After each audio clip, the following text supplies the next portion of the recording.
The sea offers no warning.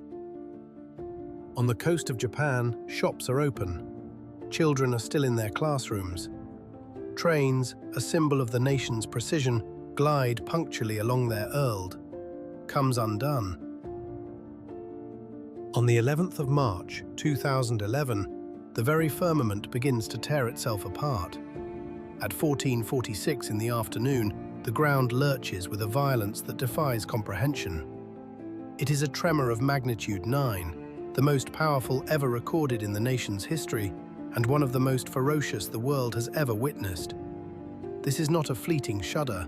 It is a sustained assault that lasts for minutes, a relentless grinding of tectonic plates that pushes, pulls, and returns. Hanicles scream, a sound that cuts through the growing panic. On millions of phones, a stark alert appears. Tsunami.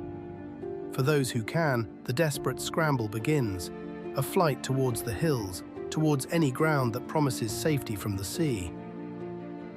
And then, the sea itself confirms the warning. The water retreats from the shore, pulling back in a vast, unnatural exhalation. It is gathering its strength. When it returns, it is not a wave, but a liquid mountain, a moving wall of dark water. Near the coast stands the Fukushima Daiichi nuclear power plant. Inside its control rooms, the world is reduced to a cacophony of crisis. Red lights flash in sequence, one after another, painting the walls in the color of emergency. Alarms blare. Voices, strained and broken over intercoms, report figures that do not reconcile, data that speaks of a system spiraling into chaos. This is not merely the story of a failing industrial complex. It is the story of those who ran towards the fire when the world was running away. It is the story of families cleaved apart by disaster, of cities emptied of life, of a silence that would stretch across the years. It begins here, in this moment, where help reality. He last. The water does not respect the boundaries of man. It surges over seawalls, consumes docks, and erases elevated highways. It pours inland for kilometers, transforming fields and neighborhoods into a single, churning black river. Ports are simply scoured from the map. Fishing trawlers and merchant ships are lifted and tossed onto quays or sent crashing into buildings. Entire city blocks, their foundations liquefied, move as one grotesque mass. Houses, roofs, utility poles, all sliding and spinning in the relentless current. Coastal airports are inundated, their runways and terminals vanishing beneath the surge to become still, silent lagoons. The water recedes, but its work is not finished.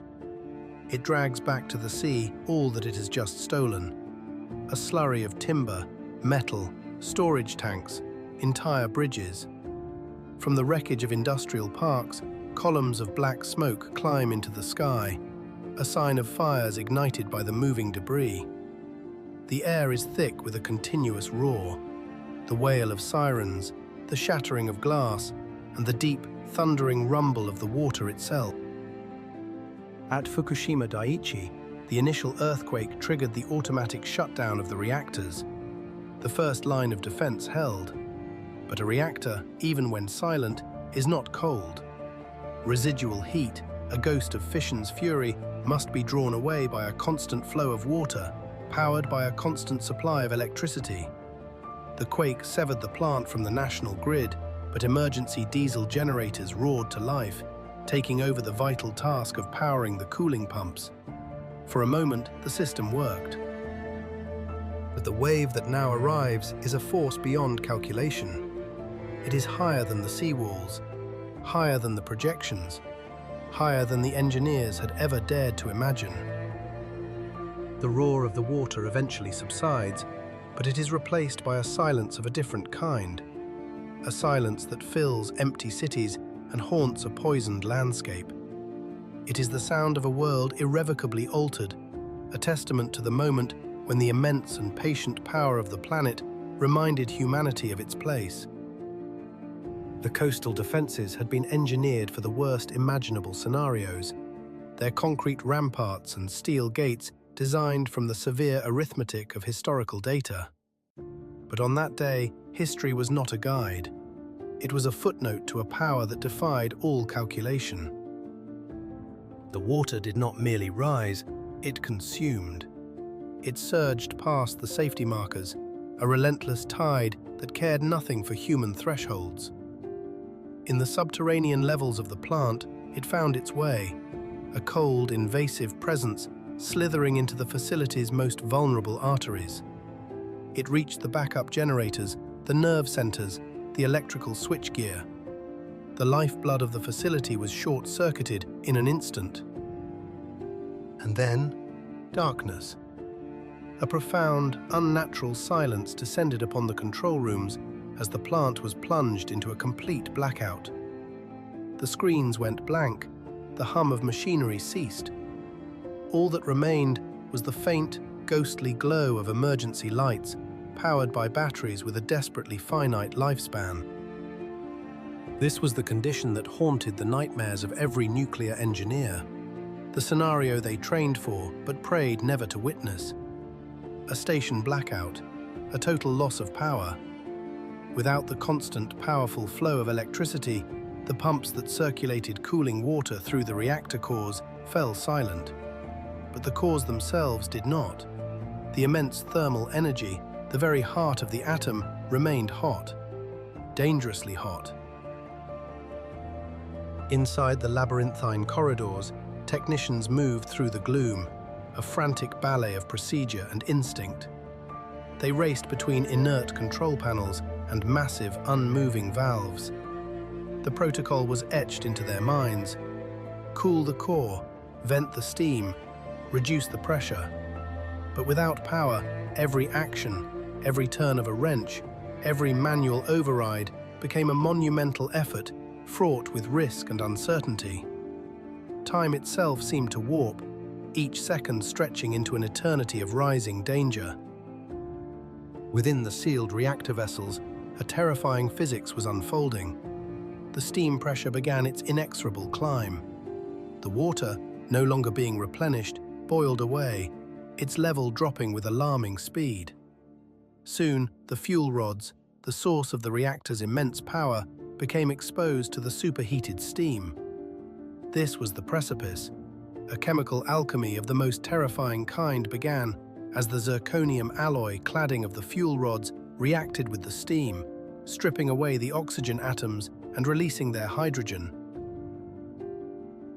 Hydrogen, an element invisible, lighter than air, and catastrophically explosive.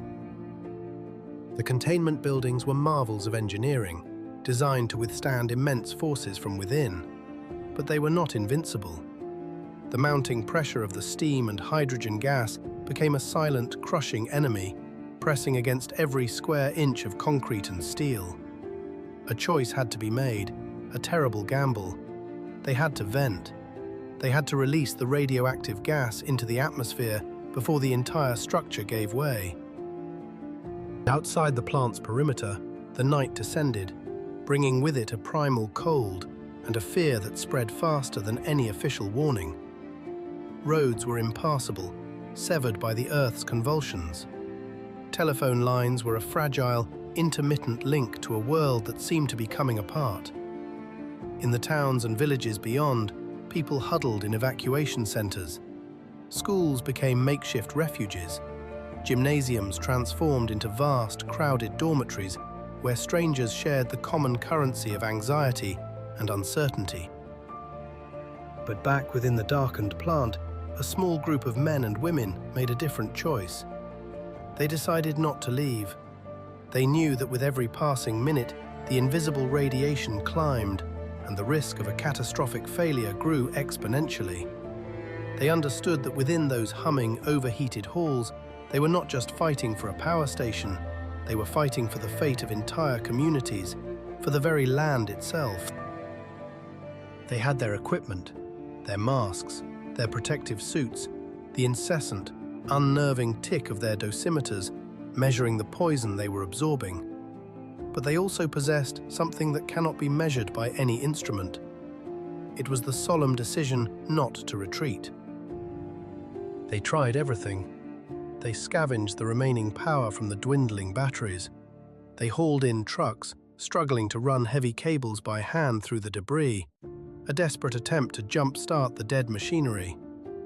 And then they turned to the final, ruinous resort: seawater. Pumping salt water into a nuclear reactor is an act of ultimate sacrifice.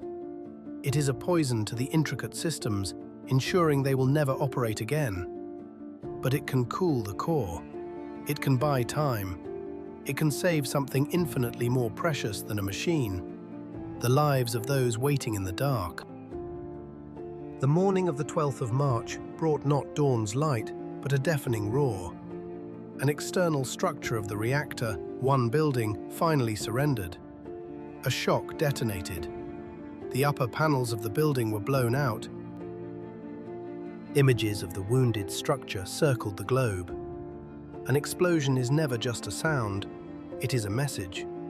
It is a declaration that pressure has won, that the carefully designed systems have failed, that the gases have found the wrong way out.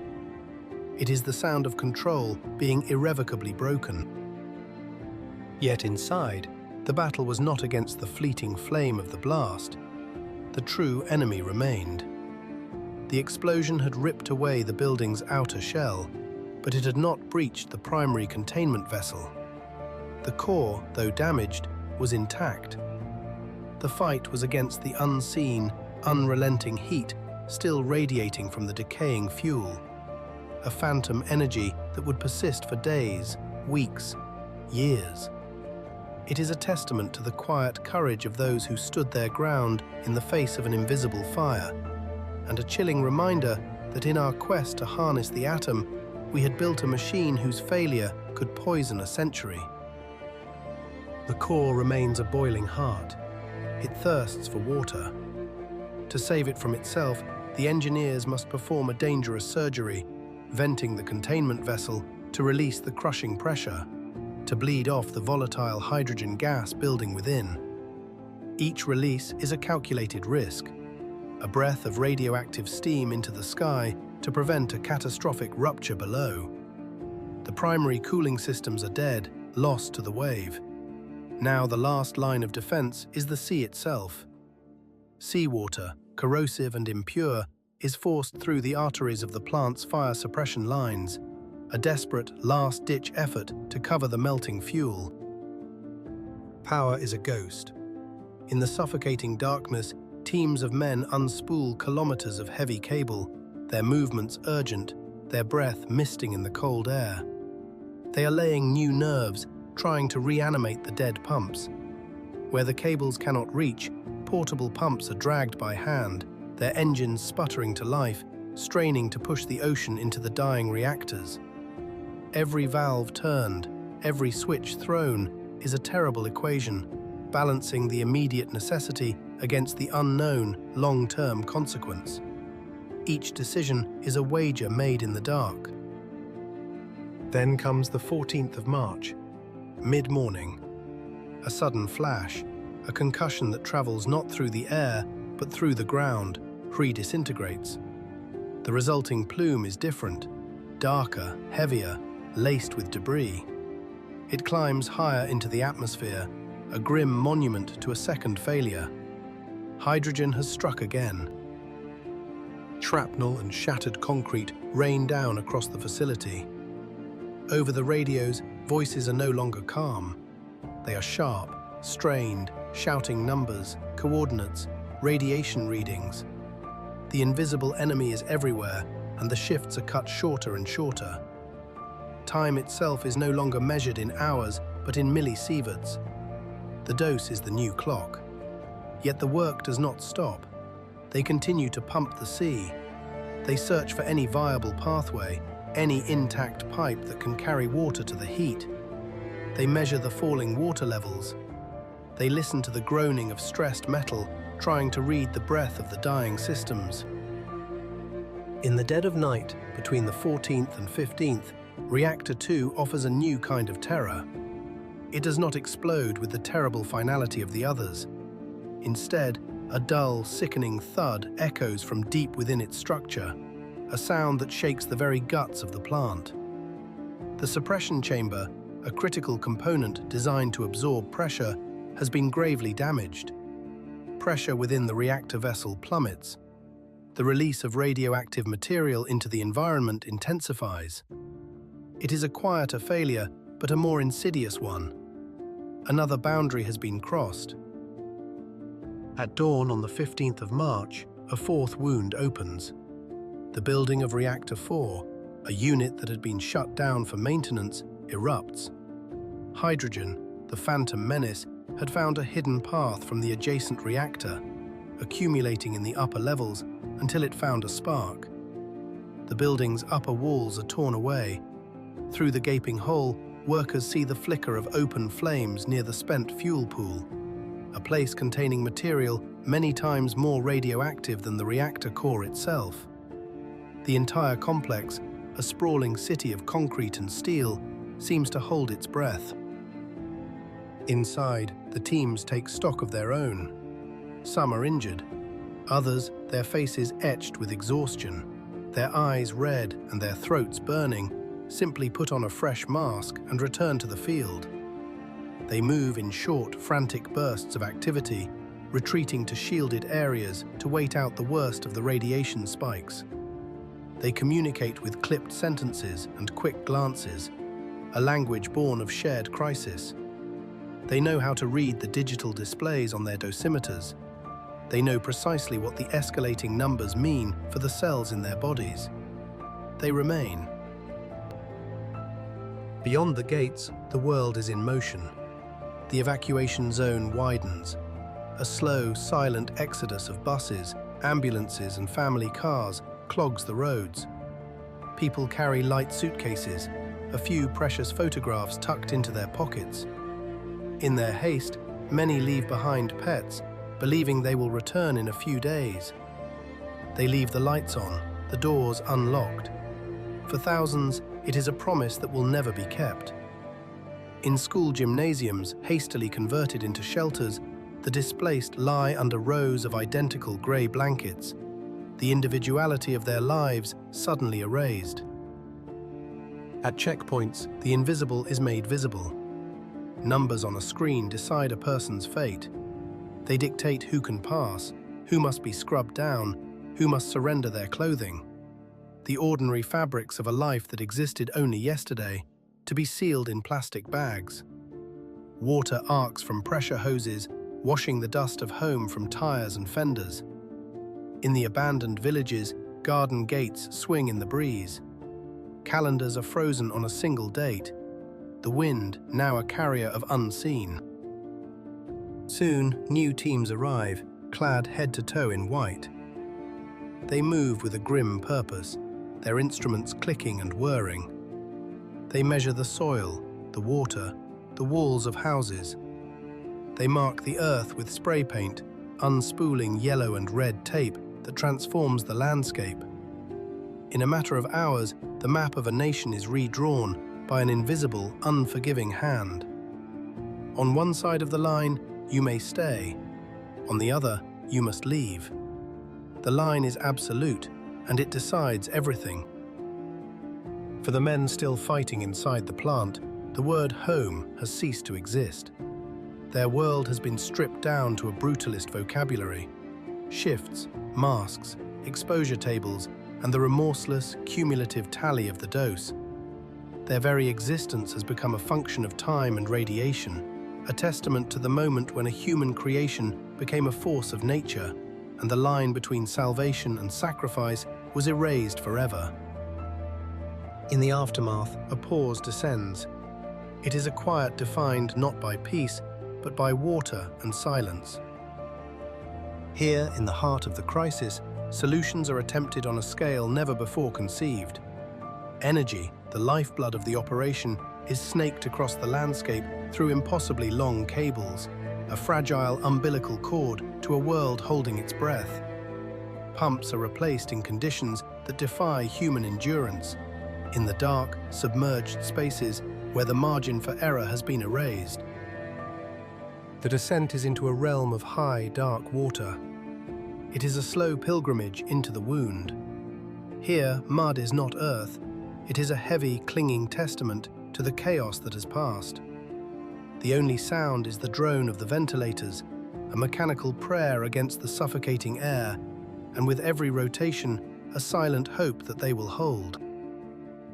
Every action is a negotiation with physics.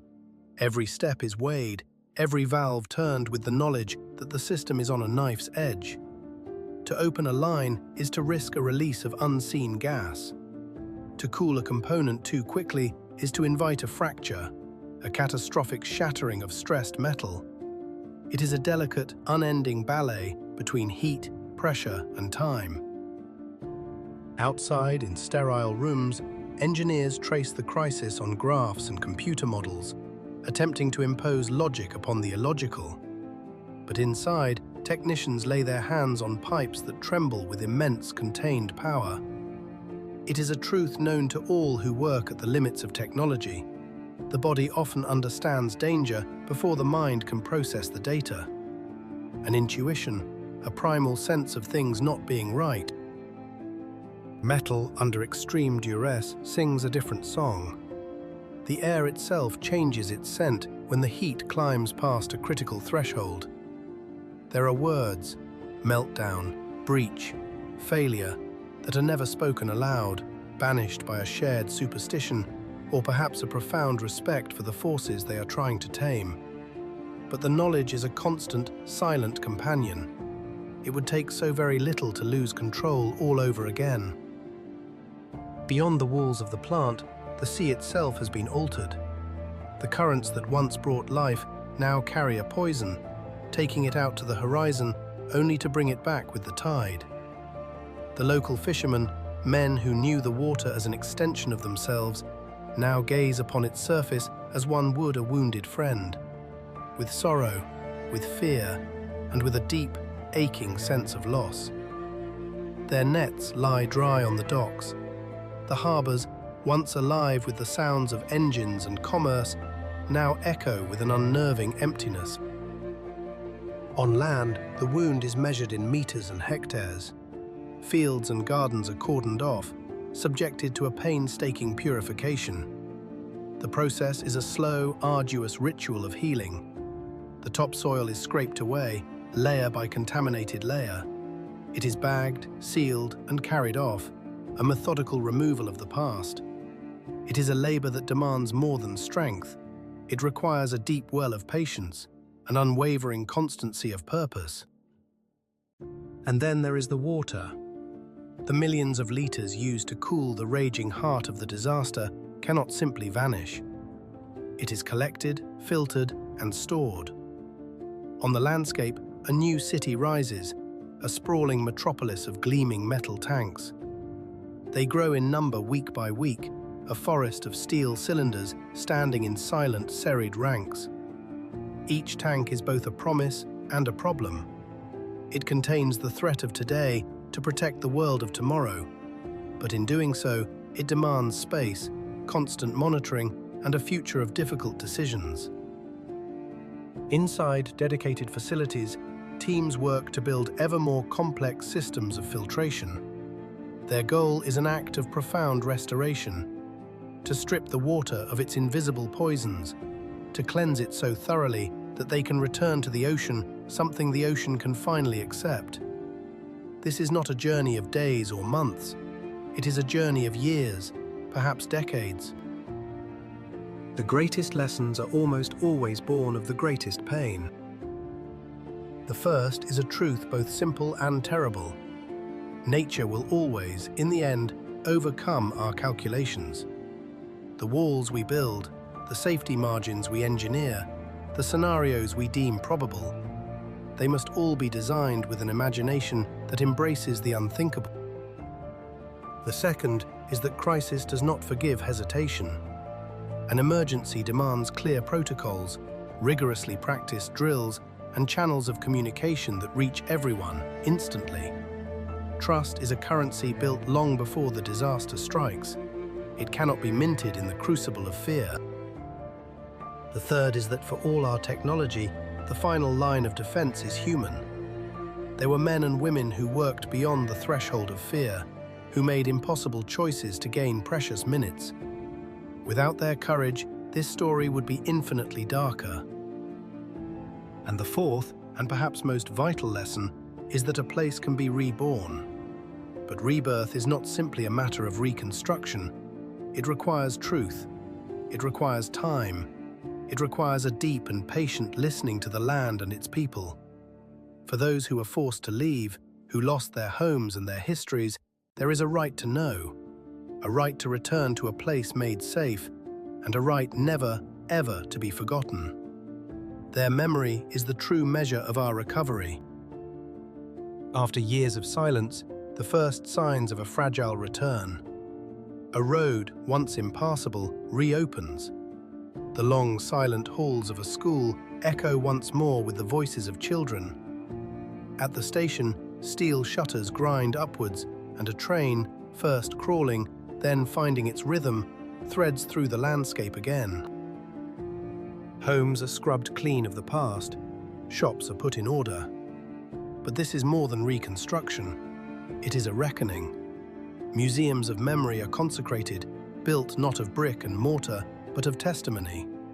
To the children, a new lesson is taught, a solemn history of what was and why it must never be again. This new life is built on a foundation of quiet, relentless gestures. Checks and maintenance become a ritual. Manuals are rewritten, barriers raised higher, drills become second nature. The unshakable rule is to speak the truth, always, so that a mistake is never paid for twice. There is no triumph here, no victory to declare. There is only the heavy weight of responsibility. The story does not truly end, it transforms. From this day forward, every action is a measurement, every decision a form of protection. The process of learning is infinite, a permanent state of being.